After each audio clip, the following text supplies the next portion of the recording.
Hello, third grade mathematicians. Today we are going to take notes on the names of the fractional parts that you will see most often. And this is so that one, you are spelling them correctly, which is very important, and two, you know the correct names. So I'm actually on the same note page that we started in our notebooks on fractions.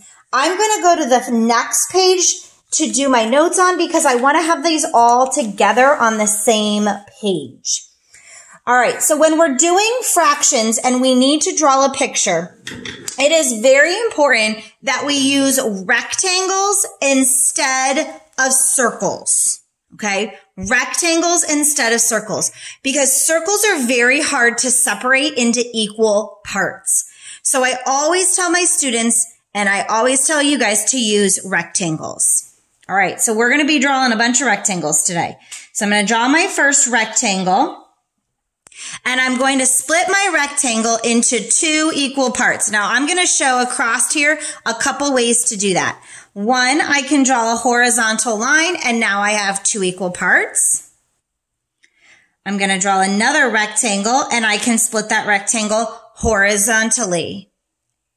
And vertically, I'm sorry. You cannot split a rectangle diagonally.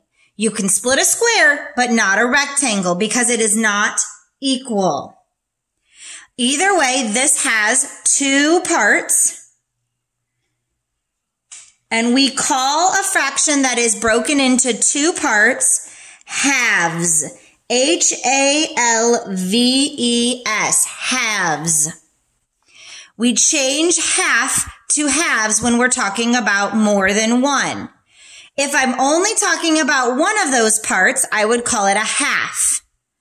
But these are what we call halves. The next rectangle we're going to do, I'm going to start by making it into two parts. I'm going to go ahead and draw a horizontal line. Then I'm going to cut that in half again. So in order to get from halves to the next one, we cut it in half. We now have four parts, and anything broken into four parts is called fourths.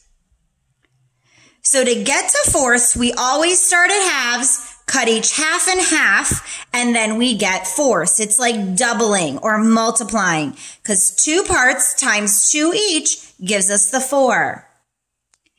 Now we're going to build to the next one, which is actually going to be called eighths. So I'm going to split my rectangle in half because we start there. I move down by cutting it into fourths. Then I'm going to double this by cutting each fourth in half. So now I have 8 parts. A shape broken into 8 equal parts is called eighths.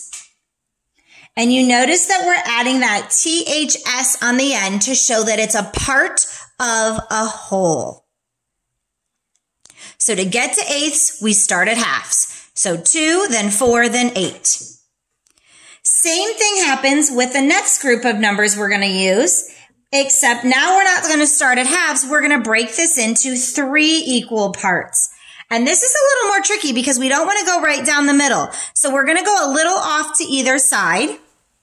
This is going to give us 3 parts, which we call thirds. And this one's tricky just like halves. We want to say thirsts, but that's not correct. It's thirds. So halves and thirds are the two that do not match the rest of the fractional parts. From thirds, we can then cut each one of those shapes in half. If I do that, I now have 6 parts. And with 6 parts, these would be called sixths. So if I draw a little like diagonal, let's draw a squiggly line. I can use my halves to get to fourths to get to eighths. And then I can go from thirds to sixths by sticking with the same plan. All right, when you're doing your work, please make sure you are using the proper words.